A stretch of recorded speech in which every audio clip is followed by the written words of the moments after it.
it's me again, Gurang 27 TV. Guys, tinitest drive ko yung Kariton ko ng gabi para malaman ko kung saan banda ang safe, saan banda kami hihinto, saan kami tatawid. Katulad niya, may pedestrian lane, diyan kami tatawid guys. Tapos dito, lalakbayin namin yung highway sa gabi para malalaman ko guys kung safe ba sa gabi, kung saan ba ang hindi maganda. Yun ang inaano ko guys. At least hindi lang pwede na day lang din, paggabi din kailangan malaman ko kung saan kami hihinto at saan kami magpapalipas ng gabi ng aso ko. July, sit down. Hindi ko na sinama yung mga puppy guys kasi gabi na eh, baka magkasakit. Yung dalawa lang muna sinama ko.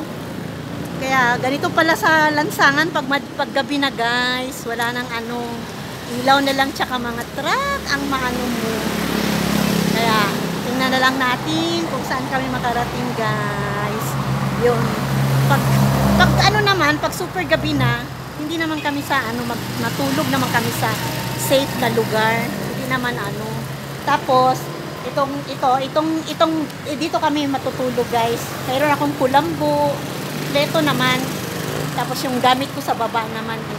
Basta sa safe lang na lugar para hindi ako maano, anong tawag nun? Maalam mo naman ang panahon. May mga, kahit sabihin mong may Diyos na nagbabantay sa atin, meron din tayong mga masasamang tao. Yun ang hindi natin maiiwasan. Kung yung kinasama mo nga ng 13 years, hindi mo nga alam kung gaano kasama. Yan pa kayang tao sa lansangan, di ba? Kaya, tingnan na lang natin guys, kung saan ang ano. Pag ano pala, pag gabi pala, wala masyadong sasakyan na. Pag tanghali kasi guys, ang daming sasakyan. Mahirapan akong tumawid. Pero pag ganito, wala na masyadong sasakyan. Paano na lang? Hindi na siya ano, eh, hindi naman kami magtutulak ng buong araw eh. Dahan-dahan lang tapos mag-stay. Kaya, at sinubukan ko rin yung gabi. Kaya thank you guys. So, ulitin, tangkilikin nyo kung saan ang journey ko para makita nyo rin kung paano ba ang isang matanda na katulad ko na may medical issue na nga, may sakit na nga, nakatira pa sa lansangan dahil inabando na nga. Kung kailangan ko ng tulong dahil dumaan nga ako sa depression at saka sa ano, saka naman ako tinapon. Kasi nga, matanda na nga, masakit daw sa mata. Kaya wala na tayong magawa, guys. At least, bahala na ang Diyos kung saan tayo mapadpad. Kasi, half ng body ko, guys, ito, hindi na tumaangat, guys, eh. Hanggang dyan na lang, guys.